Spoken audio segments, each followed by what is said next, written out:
எனக்கு இருந்த உடல்நலம் சார்ந்த பயத்தை வெறும் தண்ணீர் மூலமாகவே குணப்படுத்துறேன்னு சொன்னால் நீங்கள் நம்புவீங்களா?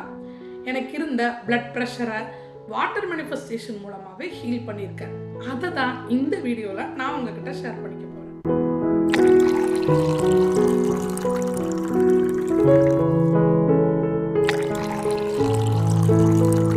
ஹாய், எல்லாருக்கும் வணக்கம். நான் Vasuki Shankar. I am a meditation coach and relationship coach.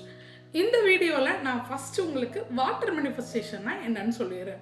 Water manifestation அப்படிங்கிறது வந்து என்னன்னு பார்த்தீங்கன்னா, நமக்கு தேவையான ஒரு விஷயத்தை தண்ணீர்கிட்ட சொல்லி, அதாவது நமக்கு எதிர்காலத்தில் நடக்க வேண்டிய ஒரு விஷயத்தை நிகழ்காலத்தில் சொல்லி அந்த தண்ணீரை நம்ம அப்படியே குடிச்சிடுறது தான் வாட்டர் மேனிஃபெஸ்டேஷன்.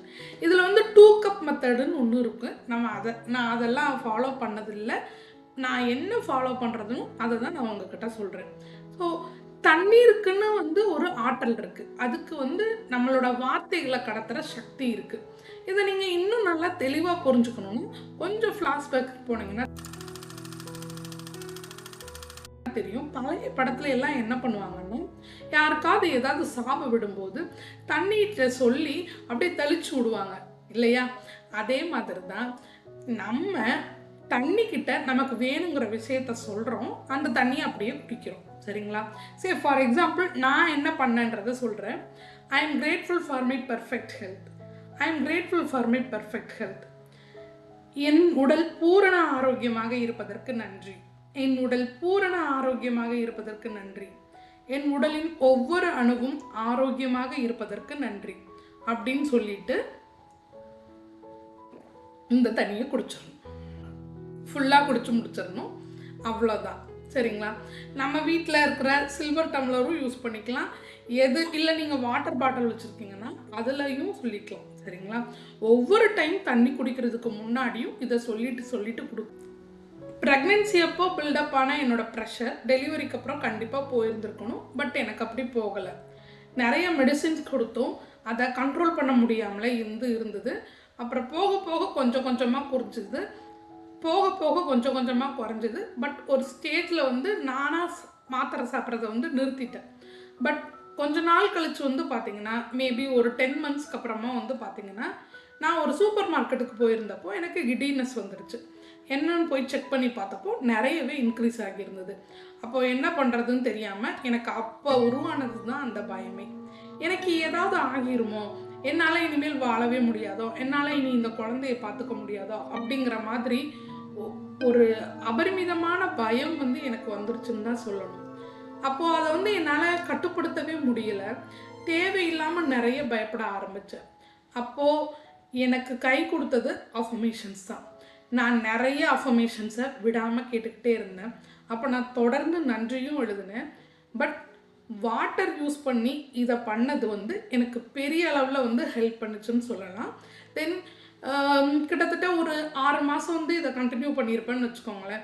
அதுக்கப்புறம் வந்து என்னோடய டாக்டரே வந்து என்ன சொன்னாங்கன்னா, ஓகே வாசுகி, நீங்கள் ஹீல் ஆகிட்டீங்க, இனிமேல் உங்களுக்கு வந்து டேப்லெட்ஸ் தேவையில்லை அப்படின்னு சொன்னாங்க. இவ்வளோ ப்ராக்டிஸ் பண்ணியும் என்கிட்ட இருந்து அந்த ஃபியர் போகவே இல்லை. அப்போது இல்லைங்க மேம், நான் இன்னும் ஒரு 1 week மட்டும் போட்டுக்கிறேன் அப்படின்னு சொல்லி நான் கேட்டதுக்கு வந்து மேடம் சொல்லிட்டாங்க, நான் சொல்கிறேன் நீங்கள் குணமாகிட்டீங்கன்னு. அப்புறம் ஏன் அப்படின்னு சொல்லி என்னை திட்டி அனுப்பிச்சிட்டாங்க. ஸோ இதிலேருந்து நான் உங்களுக்கு என்ன சொல்ல வரேன்னா, நம்ம ஒரு விஷயத்துக்காக ஒரு பயிற்சி வந்து பண்ணுறோம். அதில் நம்ம தெளிவாக இருந்தாலும் சரி, இந்த பிரபஞ்சம் என்ன பண்ணுன்னா அதுக்கு பொருத்தமான மனிதர்களை நம்மளை நோக்கி அனுப்பி வைக்கும். நான் இந்த கிட்டத்தட்ட 8 வருஷமாக இதை ஃபாலோ பண்ணிகிட்ருக்கேன். என் வாழ்க்கையில் எனக்கு கிடைச்ச ஒவ்வொரு மனிதர்களும் வந்து பார்த்திங்கன்னா ரொம்பவே அற்புதமானவங்க. நான் இப்போவும் அந்த மேம், அவங்க பேர் வந்து பார்த்திங்கன்னா கோகிலவாணி மேம், அவங்களுக்கு நான் நன்றி உணர்ச்சியோடு இருப்பேன். அவங்களுக்கு நான் நன்றியும் எழுதுவேன். அதனால வந்து பார்த்திங்கன்னா, நம்ம ஈர்ப்பு விதியை ஃபாலோ பண்ணுறதுனால நம்ம எண்ணங்களை சரி பண்ணிக்கிறோம். இப்போது இதில் வந்து நான் டேப்லெட் சாப்பிடாமல் இருந்தேன்னு சொல்லலை. சரிங்களா? ஸோ இதை வந்து நமக்கு ஹெல்த் சார்ந்து பயம் வந்து அதிகமாக இருக்கும் இல்லையா? இந்த அளவுக்கு இருந்த நான் 2020 எல்லாம் வந்தப்போ எல்லாரும் நிறைய பயந்துட்டு இருந்தப்பவும் கூட எனக்கு அவ்வளவா பெருசாக பயம் இல்லை. ஆரம்பத்தில் ஒரு 1 week வேணும்னா நான் பயந்தேன்னு சொல்லலாம். அதுக்கப்புறம் வந்து பார்த்திங்கன்னா எனக்கே ஒரு மைண்ட் செட் வந்துருச்சு. நம்மளோட இம்யூனிட்டியை விட வேறு எது பெருசாக இருக்க போகுது அப்படிங்கிற ஒரு மைண்ட் செட்டை நான் டெவலப் பண்ணிக்கிட்டதுனால அதுக்கப்புறம் நான் அதுக்கு பெருசாக பயப்படவே இல்லை. எங்கள் வீட்டை சுற்றி இருந்தவங்களுக்காக இருக்கட்டும், என் ஹஸ்பண்டும் டெய்லி ஆஃபீஸ்க்கு போயிட்டு வந்துட்டு தான் இருந்தார். பட் அது எதுவுமே என்னை பெருசாக அஃபெக்ட் பண்ணவே இல்லை. நான் என்னோடய நார்மல் லைஃப் வாழ்ந்துட்டு இருந்த மாதிரி தான் இருந்தது. ஐ மீன் அப்போது எல்லாரும் ஒரு விதமான பயத்தில் இருந்திருப்பாங்க இல்லையா? அந்த பயம் என்னை ஒரு விதமாக வாட்டர் மேனிஃபெஸ்டேஷனாக இருக்கட்டும், அஃபர்மேஷன் கேட்குறதா இருக்கட்டும், நன்றி எழுதுறதா இருக்கட்டும், இந்த எல்லா ப்ராசஸையுமே நம்ம தொடர்ந்து செய்கிறது தான் நமக்கு உண்மையான மாற்றங்களை தரும். அதாவது நான் ஒரு 4 நாள் பண்ணுவேன், அதுக்கப்புறம் பண்ண மாட்டேன் அப்படின்னு பண்ணும்போது நமக்கு முழுமையான மாற்றங்களை நம்மளால் வாழ்க்கையில் பார்க்க முடியாது. இதில் நம்ம எந்த அளவுக்கு ரிப்பீட் பண்ணுறோம் அப்படிங்கிறது தான் முக்கியம். ஏன்னா யூனிவர்ஸ் லவ்ஸ் ரிப்பிட்டேஷன். சரிங்களா? நம்மளோட எண்ணங்களுக்குள்ள நமக்கு தேவையான நல்ல விஷயங்களை விதைகளாக விதைக்கிறது தான் இந்த பயிற்சியே. அப்போது நமக்கு தேவையான எண்ணங்களை திரும்ப திரும்ப நம்மக்கிட்டேயே சொல்லும்போது அது நம்ம வாழ்க்கையாக மாற ஆரம்பிக்கும். இந்த வீடியோ உங்களுக்கு ஒரு புரிதலை கொடுத்துருக்குன்னு நம்புகிறேன். உங்களுக்கு உடல்நலம் சார்ந்து பயம் அதிகமாக இருந்தால் நீங்கள் என்ன கனெக்ட் பண்ணலாம். நான் என்னோடய வாட்ஸ்அப் நம்பர் கொடுத்துருக்கேன். உங்களுக்கு இருக்கிற டவுட்ஸ் கேட்கலாம், கைடன்ஸ் வாங்கிக்கலாம். அதாவது உங்களுக்கு உண்மையிலேயே உடம்புல எந்த பிரச்சனையும் இல்லை, ஆனாலும் நீங்கள் பயந்துக்கிட்டே இருக்கீங்க அப்படின்னா நீங்கள் கண்டிப்பாக என்கிட்ட பேசலாம்.